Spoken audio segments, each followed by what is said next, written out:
Are you tired of juggling contacts, manually following up, and deals falling through the cracks? We can fix it so you never lose another lead, enabling 24/7 sales and support via an AI that learns your business. Ready to close more deals with less hassle? Get a free trial of our marketing automation at thebuzzcrm.com.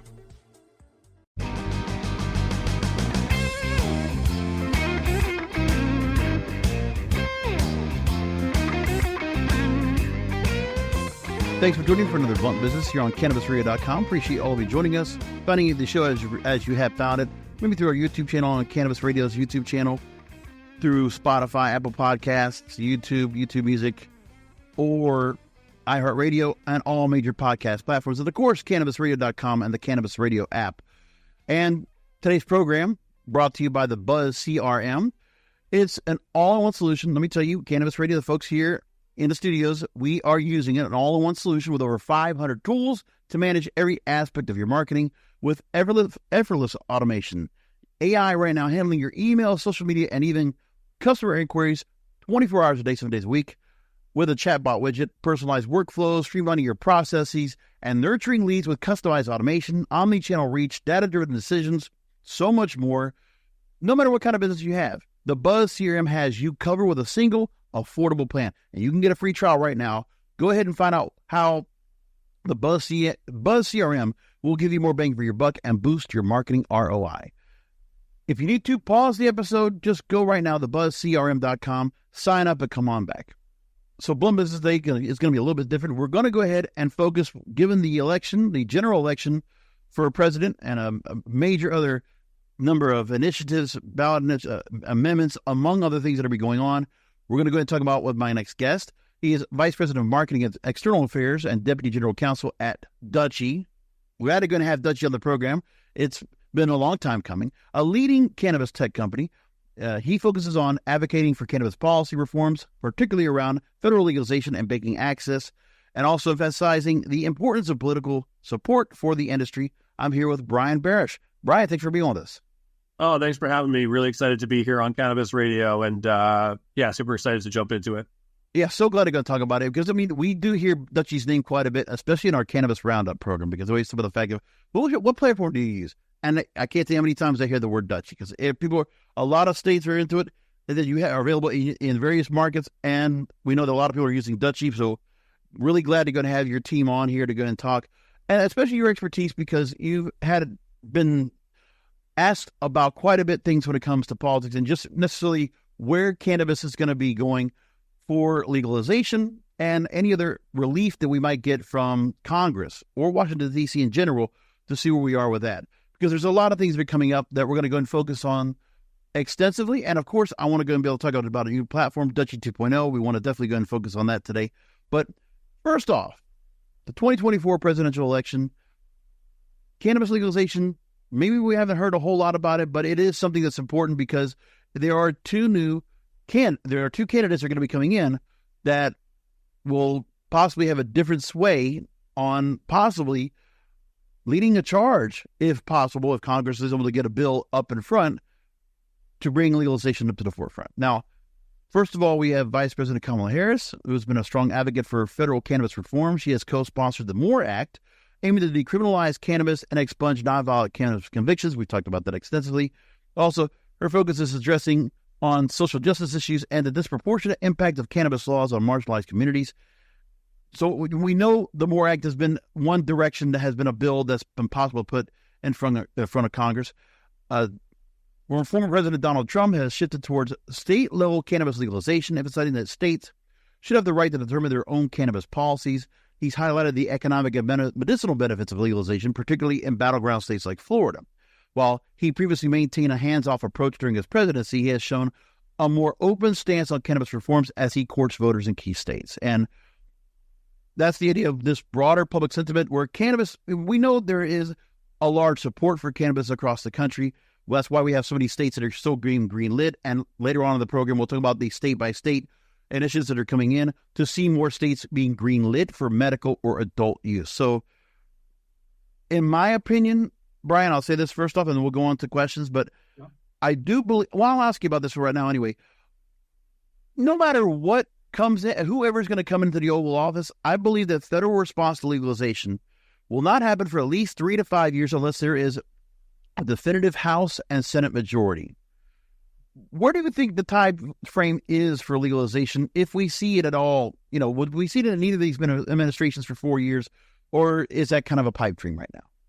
Yeah, no, I appreciate the question. I appreciate you having me on, Jorge. And just want to mention, you talked about hearing about folks using the platform a lot. It's not surprising to me. Dutchie is, the preeminent player in cannabis tech. We're in over 6,500 stores in the U.S. and Canada, over $22 billion in revenue processed every year. So we get used by a lot of the industry, and we're here for the industry. We're also the only tech company that's at these tables.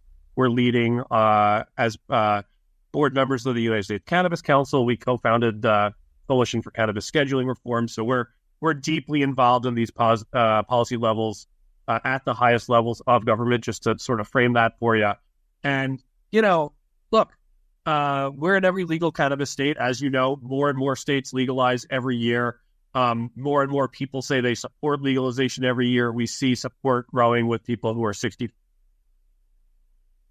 and over every year as more people medical cannabis and see its benefits. So, frankly, the policymakers are catching up to where the populace is, right? The voters are already there. And I think we're seeing that in this election cycle. I think 3 to 5 years for policy reform, I think that's on the longer side. Something's going to break soon, we think. We've been working really hard on rescheduling. That's very close. The final piece that has to happen procedurally is coming up in December with a hearing before a administrative law judge. We're hoping that goes smoothly and we have a final decision at this point. Probably early next year would be the hope. It's unfortunate for people who are hoping not to pay 280E taxes in 2024, but I think there's a lot of hope for 2025.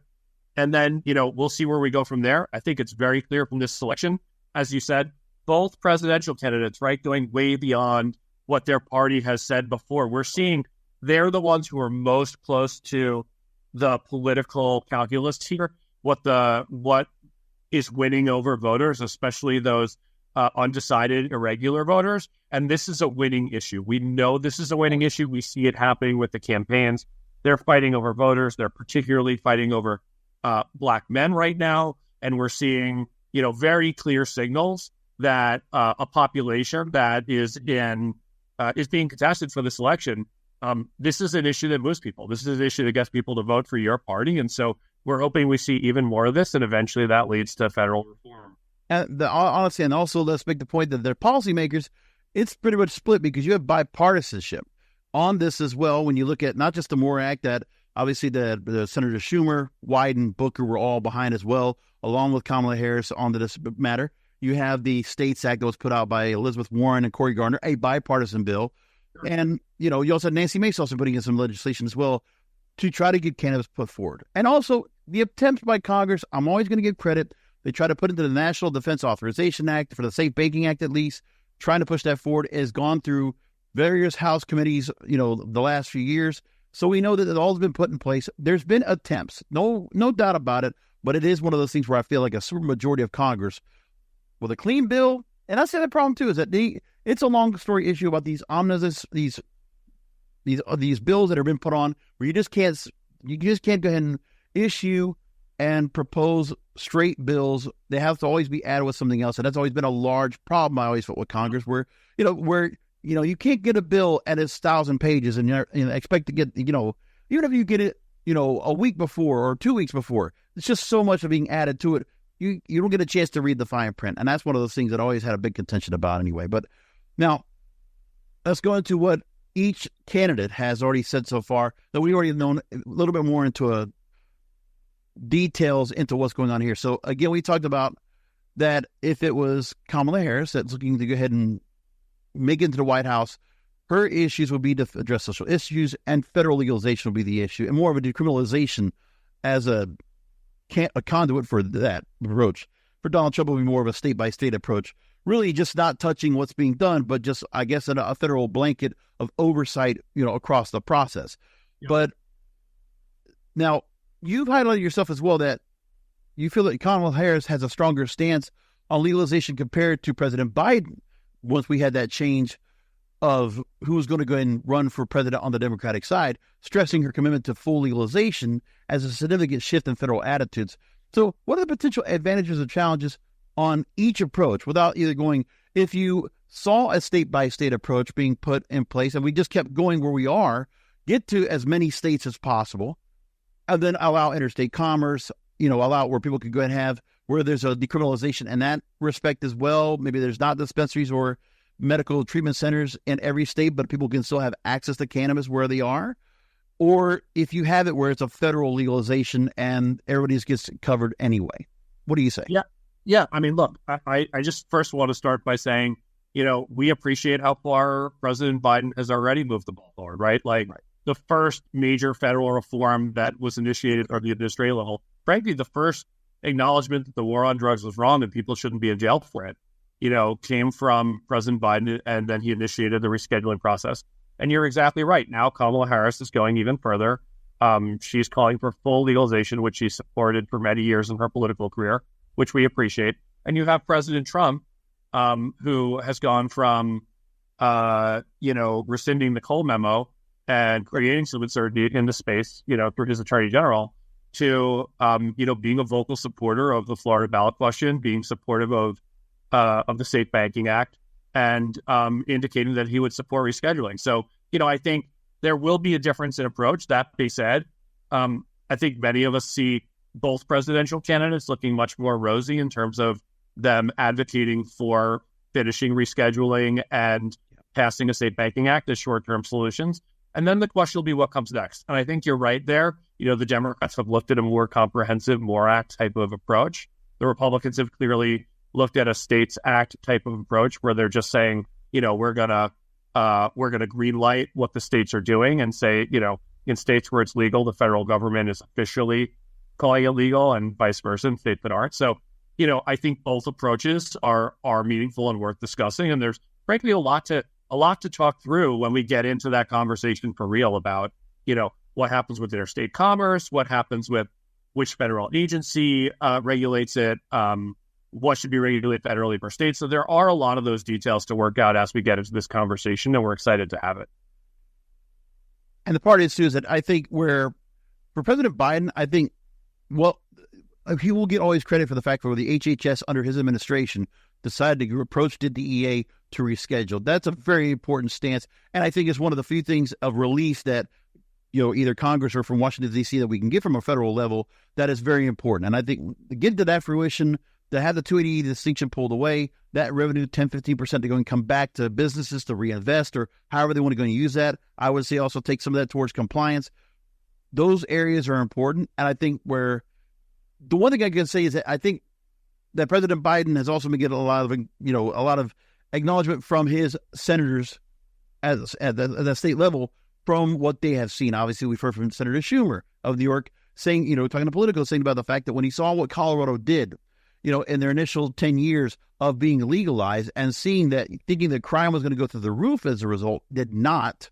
So his stance changed. Then, Senator Booker and Senator Harris at their times, I think they also looked at it as a chance for, upward advancement for minorities and underrepresented communities, also taking people that are been criminally disenfranchised and also getting them expunged of their records. I think also, the thought that President Biden did try to go and expunge federal cannabis convictions, it's only a small portion that really are really going to benefit from that. But at least that, and at least was something that can be said that was, a good faith gesture, I would say. I mean, at least it's something there. And I want to give credit where that's all done.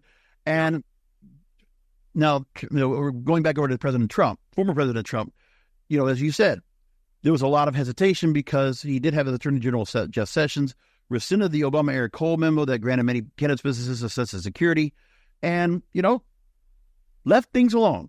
As a matter of, major adult use markets did light up. You had California, Illinois, and Massachusetts. Also, adult use, to be a recreational marijuana legalization through New York State as well. So all that happened under his watch. But again, 100%. I know he spoke publicly about the fact that he would, if there was a bill to be passed, that he would consider it. I don't think 100%. He would go ahead and look away from the bill. Even the same thing with Governor Ron DeSantis.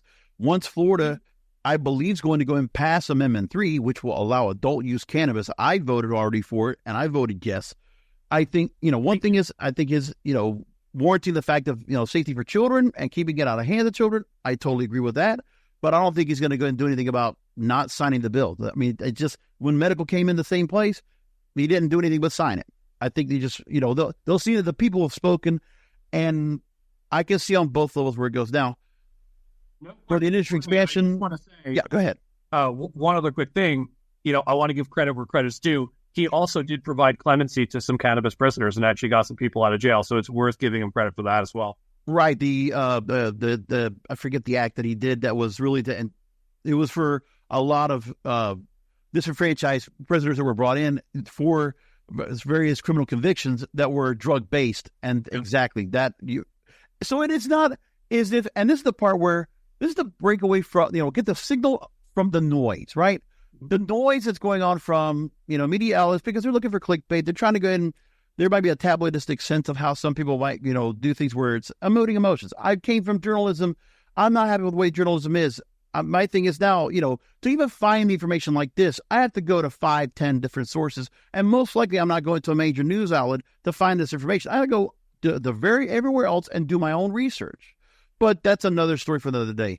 But now, with this, if President Trump were to return to office, is there anything you see that cannabis businesses should prepare for concerning the ongoing DEA rescheduling process? I think at the same time, I don't know if anybody's going to really touch that. And personally, with the DEA rescheduling, we already have the information from all the, I forget how many scientists that are already proven that cannabis has various, positive effects. So there was that report brought into play.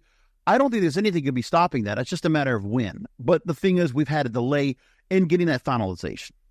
I think that's right. I mean, I think in terms of what should cannabis companies prepare for, if it's happening in the next presidential term, the logic says there's not as much time pressure. Right. So, we'll have to see how each presidential candidate will approach it. One thing we'll want to watch closely if it's President Trump is, does he feel that the process as it exists has been sufficient, or does he feel like he needs to put his own process in place to finalize that? And what's the timeline for that? I think that's, the interesting question there. And then with Vice President Harris, it's a question of, does she just get it done, finish it up in, let's say, January or February, or is there some, additional delay that we're not anticipating? Plus, the other thing, too, is that I think about, if you want to figure out the approaches of which either presidential candidate could go with, we already see that there's already kind of been a Democratic direction on how states have already implemented that are democratically governed. You see how those states are run and what will be managed and what you can expect from those. Meantime, you see what, more Republican governed states will do in terms of, really, if social equity is going to be more important of a factor or not. If you look at the state of Florida, we have a lot of MSOs that are able to go and come in where mom and pops kind of are not going to be so prominent. But, you're going to have those MSOs you would hope that will be, and I believe they're being very responsible and compliant. And, the transition to adult use should be pretty seamless, I think, because, the storefronts are rebuilding and the regulations are going to have to go and adhere to themselves. And hopefully they will go above and beyond what compliance issues are brought on board. And I think the state of Florida also needs to make sure that once they make that transition, that they also look at the compliance issues and make sure those standards are not bare minimum, but bring those up. Because I think some states might not have brought in such a high barrier to entry for compliance. And I think those have had to be needed to be continued to change. Plus, also with both candidates, you have to also figure out the fact that something's got to be done because there's an illicit market. And in some states, it's obviously more than half of the revenue that comes in for cannabis. That's got to get quashed as well. But that's where we need significant help from Congress to make sure that an illicit market can be taken down by allowing cannabis businesses to be able to operate with as much financial help and with as much as they can go and do to go and be able to freely go ahead and go supply and demand with their customers.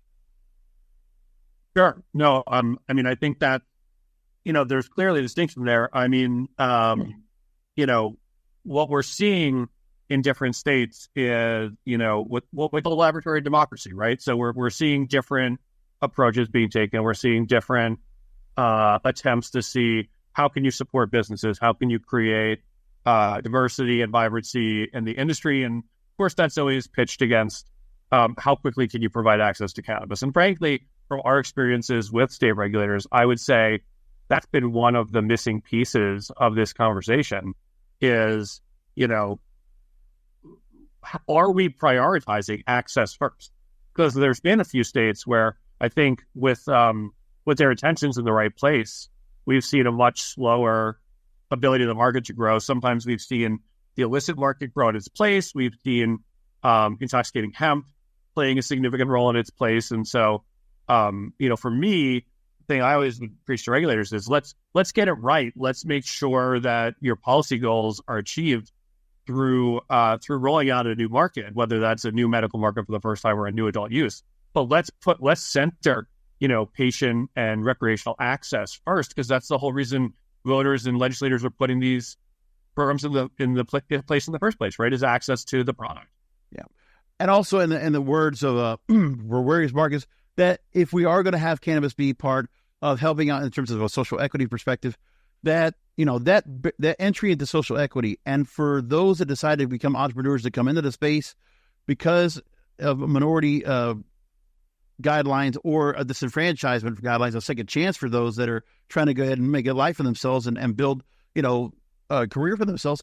You also want to make sure there's no corruption within, because we've seen quite a bit of that and the various social equity issues that we've gotten a chance to talk about here on Blunt Business, that, it's one of those things where, in various markets, you have things where then MSOs get the advantage because the social equity license will get defaulted because there's a various loan, or people that are not very business savvy, not realizing what they're getting themselves into and seeing that come into play. It's those kind of things all together that have to be cleaned up. But that's where, cannabis as an industry can only police itself. We need some relief from the federal level in some ways. I agree with that. I'll say this, though. I really want to warn people who are thinking about getting into the industry. If you think I just need to get a license and then, I'm going to be a millionaire no matter what I do. Right. Maybe that existed in like the first few months of legalization in some states, but that world's gone. There's no magic lottery ticket here. You're going to be up against serious business owners. You're going to be up against small business owners who figure it out and are really savvy and find a niche. You're going to be up against multi-state operators who have, serious operations, have figured out operational efficiency, have people with deep retail experience from other markets. And so, finding your niche, whether you're a brand or a retailer or a manufacturer, whatever it is, it's hard. And you should expect to work hard and have to have the business savvy to find your niche to succeed as a small business owner. Let's go to commercial break. When we're going to come on back, we're now going to go focus on the states and looking at what new states are going to have cannabis-related ballot measures being put up to vote. Very important. I've been following along with this quite a bit, and we're going to go and get to that real quick. I'm here again with Bryan Barash, Vice President of Marketing and External Affairs and Deputy General Counsel at Dutchie. And, just go to Brian's point, if you are coming to the space, you get a license, then you know what? You might want to go and take a look at Dutchie to help out for modernizing cannabis retail with personalization and AI across point of sale, e-commerce, and loyalty marketing with their Dutchie 2.0 platform. We are going to talk about that later on, but you can go to them, Dutchie.com, DUTCHIE.com to learn more. And we're back with more questions after this. Rolling into some sponsors, but we'll be right back with more Blunt Business. Welcome back to Blunt Business. I'm here with Bryan Barash, the Vice President of Marketing and External Affairs and Deputy General Counsel at Dutchie. And just to preface from the break, you can go to business.dutchie.com to learn more about how Dutchie can help your dispensary thrive. Make sure to go ahead and go to that as we continue. And, of course, we're presented by the Buzz CRM, 500 tools to manage every aspect of your marketing, an all-in-one solution. Get your free trial today. Stop juggling those multiple marketing tools and ditch those expensive subscriptions. Get a free trial at thebuzzcrm.com, thebuzzcrm.com. Now let's go on to the states. There are various 6 states right now with cannabis-related ballot measures. Let's go through them real quickly. Arkansas, voters will decide on amending their medical cannabis law, including personal cultivation, potential adult use legalization if federal descheduling occurs. Very important. Florida has Amendment 3, aiming to adult use cannabis, legalize it for adults 21 and over, allowing possession up to 3 ounces. Nebraska, 2 medical cannabis initiatives focus on legal protections for patients and regulating medical cannabis production and distribution. Measure 5 in North Dakota, asking voters whether to legalize adult use cannabis. And including a regulated market for sales. South Dakota, Measure 29, revisits adult use cannabis legalization previously overturned after a 2020 vote. And in Oregon, Measure 119 focuses on cannabis workers' rights to organize under state law, unionization. So now, one of the most recent decisions we had when it comes to having new states light up for adult use was Ohio.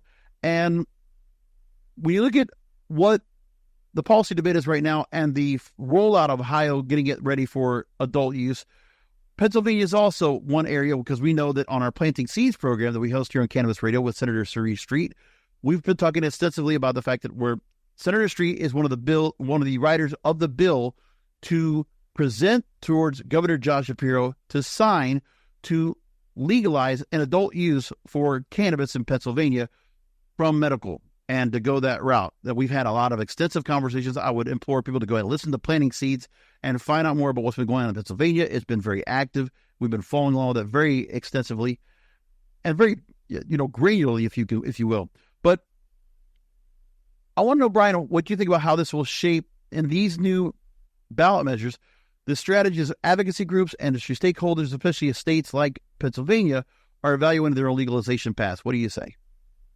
I mean, look, I think we've seen overall a march towards legalization and acceptance. I think we see overwhelming support across the country for these initiatives. We've had a few setbacks in, more conservative states. Typically, we see that happening with an underfunded ballot question or a ballot question where they're able to find a wedge issue to get people to vote against legalization, even when they support it generally.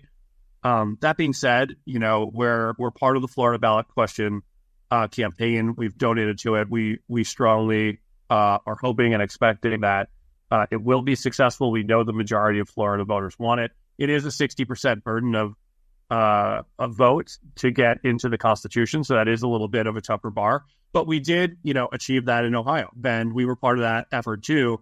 Ohio becoming a more conservative state, but still spoke overwhelmingly to supporting recreational legalization, and we're seeing a very successful legalization effort there now, as stores are now finally selling adult use cannabis with the new regulations in place. So, very excited about Ohio. We think Florida has a ton of potential. The Dakotas are very interesting. It'll be really interesting to see what happens there, with South Dakota having gone both ways on this question in the past and having it overturned once, as you mentioned. And North Dakota, we'll see what voters do there. I think the non-ballot states are almost even more interesting, because we're running out of ballot states is the reality, right? So there's the next set of states that come online are going to have to be through legislation. We saw this recently in places like Maryland and Delaware. We're now, as you said, looking at Pennsylvania very closely. We've worked closely with Senator Street and Governor Shapiro. We were really optimistic about the chances of doing something in the next year there. We had Minnesota pass last year. It's really excited to see how that market rolls out. They just started their licensing process. We expect Minnesota to be a really strong market. And then, you have places like the Carolinas where, you see a strong impetus to at least get medical started. And so there's a lot to be excited about. And we think a lot of this is going to happen. We're not going to win every fight. New Hampshire was down to the wire last year and just barely wasn't able to get something done. Yeah. But, there's a lot of progress. I think we're going to continue to see progress. I think we're pretty close to, widespread acceptance, and legislatures just realizing that you have to do this, at least medical. I mean, I think medical is so popular. Even Texas has at least a strain in terms of Charlotte's Web, which Florida had under Governor Rick Scott, that was able to get passed. At least you get to that point somewhere. But it's like one of those things. And when it comes to Florida, I will say that I know the fact that one of the things that was a bit of a barrier for Florida is, I think, also the time just to go make that transition from 2020 to try to go to adult use after that. It's part where I think they need to go and see where medical was going to go and how it was going to work out. And the other thing, too, is the petitionary issues, because there was a petition issue that didn't make it to the 2020 ballot, as a matter of fact, because I know there were dueling petitions with, Smart and Safe Florida, which has now been the one that's been held and propped up by the MSOs. The other one was in a different area, Regulate Florida, which, it just they kind of cancel each other out. But there's a lot of reasons why that happened, which I'm not going to get into. But at least you get to the point where we're going to get to that 2/3 majority. And I believe, if you just had people voting south of the I-4 corridor, if it's Tampa, Orlando, Daytona Beach, and go south, it will get 75% support. I believe that wholeheartedly. It is more of the Panhandle, more of northern Florida. That might be a little bit more of an issue, but I think this time it will make that turnaround. And I'll tell you, I think those political divisions, we're seeing them lessen now, especially with President Trump coming out and supporting the question.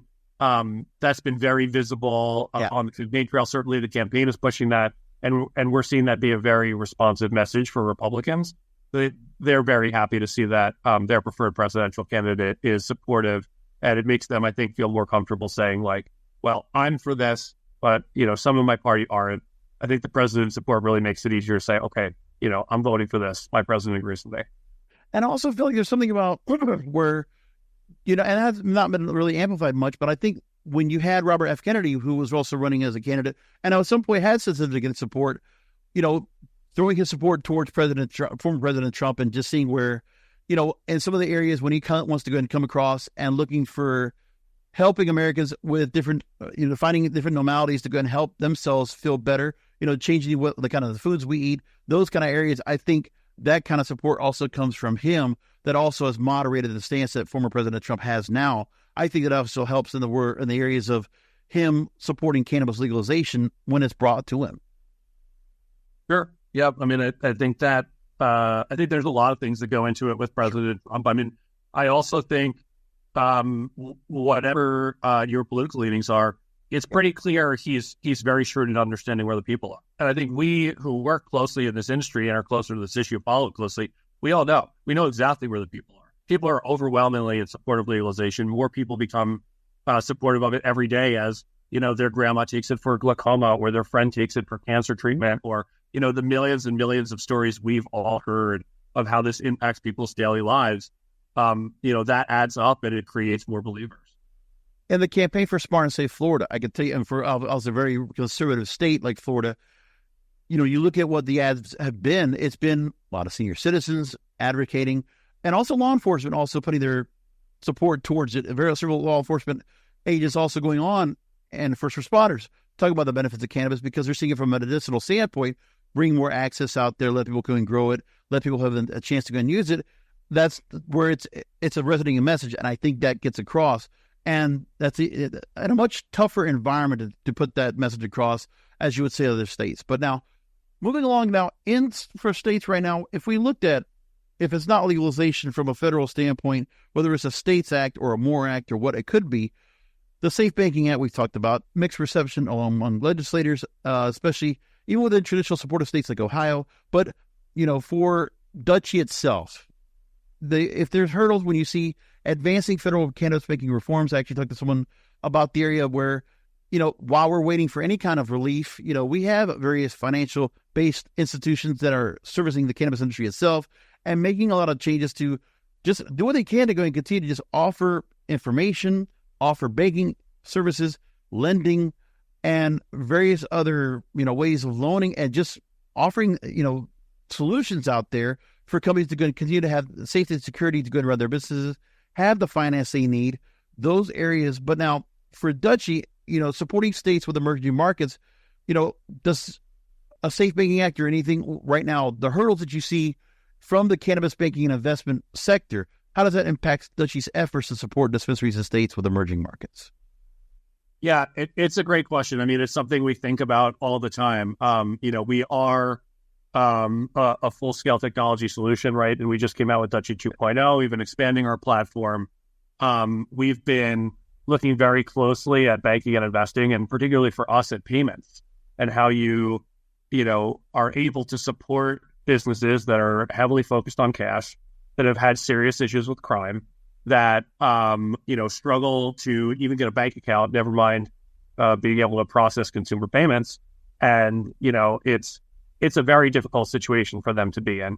I do think we need to pass the Safe Banking Act to support more options for them. But at the same time, like you said, hope is not a plan. We need to create a plan to help people succeed right now. And so one of the things Dutchie has invested, just announced as part of our Dutchie 2.0, our largest release ever, is something we call Pay by Bank.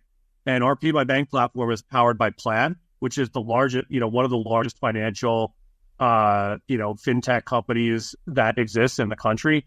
They've, started a keystone partnership with us to create a bank-linked product that consumers can actually use and can trust because they know the name Plaid. And can easily link their bank account and pay, have it remembered, pay every time they come. It's very easy to use online. We're trying to get creative to make it something that's a more consumer-friendly process to go through in-store. Because look, there's a reality. Consumers walk into a store, they expect to tap a card now, right? They're not used to having to pull out cash. They're certainly not used to having to do something else with their phone to make a payment. And so it's about creating a consumer-friendly process for them to actually go through and be able to make an efficient purchase. And we're working on it every day.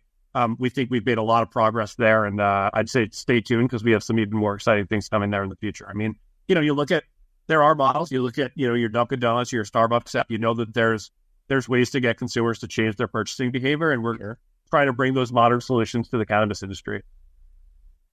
So while we're going to go and table the discussion where we will look at to see what federal and state policy changes might come to the forefront that will help, to help expand the cannabis industry and help to support the cannabis industry, we're going to go move along into what, in the meantime, if that's not going to be something we can look at right now, what can we be doing in the meantime? What is it that we should be doing while we're still on the on-road? We are waiting to get to that launch pad to go to legalization or to get some financial or banking help from Congress or DC that's going to help us with that. We're going to talk about how Dutchie 2.0 helps out in many respects. We're going to talk about that and what you do in terms of what you're talking about, what we should be doing to help police ourselves in terms of compliance, in terms of, helping ourselves to move forward and continue to grow this industry as a whole. Again, here with Bryan Barash, VP of Marketing and External Affairs and Deputy General Counsel at Dutchie. And we've been talking about Dutchie 2.0 a little bit here on the program. We're going to talk more about it after the break, but also look at the website and go to business.dutchie, DUTCHIE.com, and learn more as we go to break. Rolling into some sponsors, but we'll be right back with more Blunt Business. I'm back with Final Questions with Bryan Barash, VP of Marketing and External Affairs and Deputy General Counsel at Dutchie. And Bryan, thanks for being on with me to go and talk about all these different issues when it comes to politics. And I guess it was nice to go and keep it so just informational, no biases that this makes us like, we know that on various sides of the aisle, there is support for cannabis, and we just need to now see, now that we've laid out the framework, let's see what actually happens, who goes into office from not just the presidential level, but also state and House levels, and see if there's something that happens where we get to some point in Congress where we can see bills that have already been presented and proposed and have been written, see if they come to fruition. Because it's all there. We're just waiting for somebody to go ahead and pull the green light and say, okay, let's put it up for a vote and let somebody sign it. That's all we're waiting for right now at this point. But now let's go into what would be beneficial for Dutchie going forward as we're doing this. Because right now you're looking to go ahead and if there's anything right now that you could hope for coming in November or for after Election Day, that would be beneficial for expansion for Dutchie and the wider digital infrastructure for cannabis retail that can happen right away. What would rescheduling do for you right away once that's finalized? Honestly, the biggest thing it does for us, and this is, I know something every company says, but we really try and work hard to make our company ethos. It's customer first, right? So our customers are the license holders. They're the ones who pay the 280E tax. One of the most immediate things it does is it removes that tax burden for these companies, which has a myriad of benefits for the industry. I think it's important to remember the folks who are hardest hit by something like 280E are your mom and pops, your small business owners. You don't have a safety net or a debt restructure that's going to save you or allow you to operate for a few more years. You're looking at your books and saying, am I going to survive this year?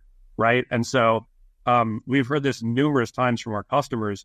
280E is critical for our customers to survive and for our customers to expand and grow successful, profitable businesses. And that's why we're in that fight, because it supports our customers' ability to thrive. And a thriving industry, it's a rising tide lifts all boats. No question about it. And as we know, there's problems that aren't related to federal legalization that our industry is struggling with right now. Right, we're seeing decreased margins. We're seeing a race to the bottom and price competition and over discounting, and more competition from the illicit market, from intoxicating hemp. Our folks are being squeezed from all directions, and they feel that pain. And one of the things we're trying to do is give them modern tools to get through those issues, to have a personalized consumer journey that creates consumer loyalty to your store and keep them coming back. Ways to increase your profit margins by selling a product that's not just the cheapest one with the highest THC percentage, but is actually, you're able to differentiate products. You're able to get people to have some brand recognition, to value a product that they liked before and keep coming back for it, even if it's not the cheapest one on the shelf, right? And as you pointed out, investing in compliance, right? And part of that is efficiency, so that you're not wasting hours trying to do inventory reconciliation, and are instead having a smooth process, a modern process to just, click, scan things in and be able to efficiently manage your compliance, whether that's through, something like Lucid or Metric Retail ID or a bunch of other technologies that are out there that are helping, create this compliance efficiency and compliance certainty. So, we're involved in all those pieces of the puzzle. So with Dutchie 2.0, let's go and talk about what you've been doing in terms of Dutchie, in terms of the process of helping the dispensaries and retailers to, create a more optimized experience, and again, help elevate customer experience, drive revenue growth, and optimize operations. As the CEO, Tim Barash, has already said about this, and understanding the challenges of today's market. Now, machine learning has been integrated into understand customer preferences in Dutchie 2.0, enabling dispensaries to tailor online and store experiences to each individual, SEO optimized and custom branded e-commerce experience, a 360-degree mobile-first reporting engine, and also empowering effortless marketing and loyalty, cashless payments integrated into online marketing.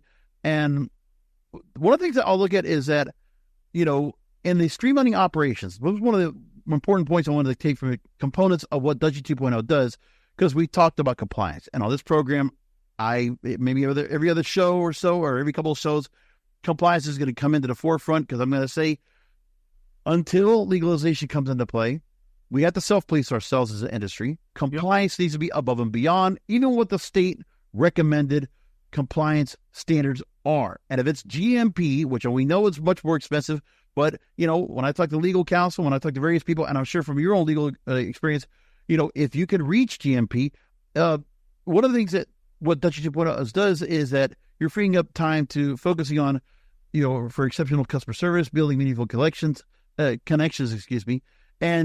it's simplifying and automating critical tasks like inventory management, order fulfillment, and compliance reporting. So in that area, that's obviously what you're trying to go ahead and make sure to handle for that. And also you have partner integrations, like you said, with Metric Retail ID, Lucid ID, complementing with partners like Alpine IQ, Spring Break, and one others. So compliance is important, and that's something that's been to the forefront of the new platform, along with the AI integrated components you brought into it. But when you did talk to customers that have Dutchie and are going to bring Dutchie 2.0 into their fold, what do you tell them about what level of compliance they should be in? How do you advise in that respect? Yeah, it's really critical. I think, this is particularly difficult in new markets, especially with smaller operators who haven't done it before. They don't understand the compliance burden. They don't understand the risk they could put themselves at if they play fast and loose. I've even seen someone try and launch a store, on pen and paper, and then transition to our platform. And, you see all kinds of things as some of these markets take off the ground. So I lead our compliance team. It's absolutely critical. We consider ourselves compliance software first and foremost. And there's a reason for that, right? I mean, you put your license at risk. You will not be able to sell cannabis if you are not compliant and following the letter of the law. And you're going to lose consumer trust if you're not following the spirit of the law and providing products that people can trust, that have consistency, that, don't have mold in them, that are tested correctly, right? So compliance is at the heart of everything we do. It's also how we build trust, how we actually get that policy progress we've been talking about, right? One or two horrible stories about, a bad contamination event could set us all back. So compliance is at the heart of everything we do. It even keeps the black market at bay if people aren't, being non-compliant and selling products in places they shouldn't be. So I think all of this comes back to how are we able to support that? And, one of the things I think people don't realize is there's a lot of compliance buzzwords in this space. Like everyone says like, oh, this thing compliant, that thing compliant, right? But what does that actually mean? Ask your software provider, do you have experience working with numerous shops for a number of years in our market with our set of regulations? Is your compliance integration with something like a metric or a BioTrack? Is it the most basic version where we still have to go into metric or BioTrack to do manual reconciliation and manually handle things like recalls and all that kind of stuff? Or is it automating the entire process for me? So it's easy to say we're compliant. It's a lot harder to do that day-to-day work, right, to make more of that efficient and effective and protected for you. And that's why Dutchie, we have 3 compliance experts, each of which lit up every market that we're in. We have for every market an expert who studies that market's laws, who's in touch with that market's regulators, and is able to both respond specifically to policy issues and help shape the policies that come out next from these regulators, which we consider a critical advantage for us. One of the things we notice with compliance, and listen, I mean, it's not like we get a whole lot of reports. I think it's been much better where you might see in Nevada, there's a couple different strains. They say that there's something with some contamination, pesticides, various different, foreign subjects or objects they're finding, or subjects that really or matter that are in the strains themselves. Colorado and Nevada have had those issues from the last couple of years or so. But when it comes to what you have in terms of your compliance experts and what you're doing, where Dutchie's really helping to go ahead and free up so much time to me, I believe would be to go ahead and help work on compliance on top of that, optimizing workflows, reducing errors, improving productivity overall. But in those areas, if there are people that are trying to go and do what's necessary to go ahead and, really how much productivity do you increase and how much streamlines operations so that compliance can be more of an issue? I mean, when you look at what Dutchie 2.0 is going to be able to do, or Dutchie has been doing in general for years, what is it do you say that would be why it's so important to have Dutchie, in the fold as your seeded cell process so that you can make the room for that compliance that is so critical? And, what level of compliance would be at least the bare minimum in your opinion, or what your experts would advise? I mean, if would GMP be ultimately, a right barrier to entry, or as close as you can get to it? What would you say would be the best area to go and say, what's the best you could do to try to become compliant to stay above and beyond? Yeah, no, it's a great question. I mean, I think, what set of standards we settle on as a cannabis industry is something that has been in discussion for a while. I think, as you've kind of pointed out, keeping ourselves to a higher standard, there's been a lot of discussions about, as an industry, do we have a set of, self-regulating principles? Many other industries have that, whether that's, the wireless carriers or others that have their own set of standards that they put in place in order to keep government from setting standards that they didn't think were going to be fair. So, do we put our own standards in place? I think that's an interesting question. But wherever it lands, I think one of the most important things is getting that buy-in from states. And there's great organizations like CANRA, which is a regulators association that all the different state regulators belong to, that are starting to promote those conversations that I think are going to be an important voice in helping states get on the same page. I mean, one of the things we've seen is states can't even agree on what an eighth is, and in Ohio they use tenths. So you have these different standards of even measuring products and measuring purchase limits and things across states, and it makes it very difficult for a multi-state operator to manage compliance across different states. And so one of the things I think is critical is starting to foster that conversation of how do we create standards that work across states? How do we get states to agree on what is a reasonable standard to follow so that we can have some common processes and tighten up our compliance and not have mistakes that are caused out of, confusion or intricacies of state by state compliance. We consider ourselves experts at that. We help our customers navigate it, but we also want it to be easier for them so they can focus on what they're good at, which is providing, customers with safe and easy access to cannabis that helps them, whether it's medically or recreationally. So the thing is, and I will keep saying, and I know it's going to be hard for companies to go ahead and be able to reach a level of compliance. I mean, I look at, we're in Vermont, the Cannabis Control Board right there is looking to go ahead and work more on compliance and trying to go and build up what they're asking for in terms of aeration or various, cultivation issues to make sure that there's less risk, more licensees stay compliant. I look at even just in Europe, they have their own compliance standard, which is the EU GXP compliance standard. I never know about that, but it's a European Medicines Agency regulations and guidelines are good practices as well. And, it's like, I know it costs a lot of money to it, but for those, if they listen on this Blunt Business program on a regular basis, and they're saying to themselves, Bryan, we want to get to what he's talking about. When we talk about compliance, that GMP standard, if we can get there, it's a money issue. It's, a productivity issue. It's a lot of things come into play. How close could Dutchie 2.0 get clients or get customers to that level if they're trying to reach that? And is that ultimately where people should try to strive to be?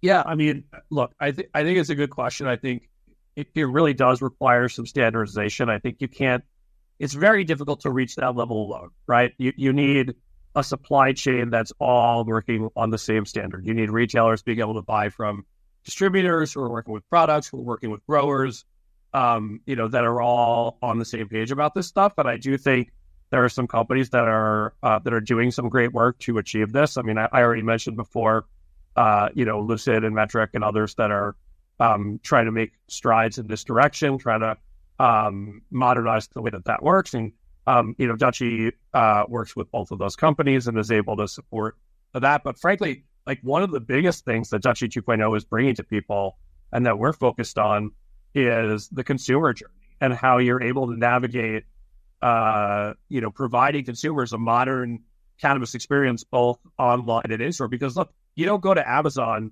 and have never bought a bicycle and see product ads for bicycles all over the top of your front page, right? Amazon, our modern shopping experience, people know what we buy. We'd like to see stuff that's relevant to us when we go to sites that we visit. And so that's a big part of what Dutchie 2.0 is bringing, is that modern retail experience, so that when you go to a Dutchie dispensary's West store and you usually buy gummies, you're going to see gummies. And when you come in store and you show your ID and then you get to the counter, they're not going to say like, hey, did you forget to buy a pre-roll if you've never bought a pre-roll before? They're going to say, did you see we have these gummies on discount? We know you like gummy discounts. So it's about providing that personalized experience to people so they can get what they're looking for. Yeah, it's definitely helping in that area where there might be budsitters that might not be able to go and give the kind of guidance or advice into what to buy. Also, the machine learning to help. I can't tell how many times I've bought various products because machine learning is being used on us. The algorithms are learning about what our buying habits are. Why not use it? And it's something like Dutchie 2.0. And one of the other areas when it comes to compliance is, if you want banking in the meantime, credit unions out there, they are looking into risk management and compliance. They're looking at regulations, assessing risks, the compliance strategies, and then that will, if they're finding companies that want to go and come in, ask for lending, ask for help, and be able to go and open up accounts, they want to know that you have compliance. They want to know that in their resume, a Dutchie 2.0 would be probably a benefit, than anything else to help you get to levels like that. So the thing is, compliance opens doors to so many other things, and also keeps away. You're also ahead of the game for when that ramp up to legalization, however it's going to be structured, whether it's in your state or whether it's from a federal level. Compliance is important, and I want to make sure to point that, and I will keep thumping that word at everybody on this program until we get all companies to go above and beyond the call of duty. So that's where I'm at with that. And I will say, Dutchie is SOC 1 and SOC 2 compliant. We go through, that's for the layman, that's looking at auditing your financial controls and your technical controls, right? So whether it's talking to your bank about whether you should be able to get an account and how trustworthy your financials are, or you're a large public company who has to file SOX reports, Dutchie is able to meet your needs and be a trustworthy partner on that front. But in the meantime, until you get to that point, you can also know that you have the Pay by Bank feature again, powered by Plaid, integrating into Dutchie's e-commerce kiosk mobile app, unlocking cashless payments, dramatically more usage and engagement than legacy ACH solutions. But still, it's all part of the whole facet of trying to create and continue to grow, get cannabis businesses one by one. So that's how we're going to go with that. Bryan, thanks for being on with me. I really appreciate you taking the hour with me to talk about it. We had a whole lot of ground to cover, but we got through it. And, finally, we took in some time about Dutchie 2.0, but for those that want to go ahead and look at this, we've talked about it. They're obviously interested. How should listeners go ahead and go to learn more, and what should they be doing right away? Yeah, go to business.dutchie.com, book a demo. We have an email address right on the front page. You can't miss it. Give us your email. We'll get in touch, and we'll hook you up with one of our experts to give you a formal demo. And that's true whether you're someone who's new and looking to buy Dutchie for the first time, or you're an existing customer, you just want to see what's new. Come in, let's have that conversation. We want to make sure that you're using the tools to maximize the potential of your dispensary. Begin here with Bryan Barash, VP of Marketing and External Affairs and Deputy General Counsel at Dutchie. Bryan, thanks for being on with us. Really appreciate it. And let's go ahead and do this again sometime soon. And let's hope that everything in the election goes to fruition and we get some really great positive news coming out into November. Hopefully we're having a great conversation next time, Jorge. Yeah, absolutely. And thank you, listeners. Appreciate all of you listening in and finding the program. And we'll talk to you next time.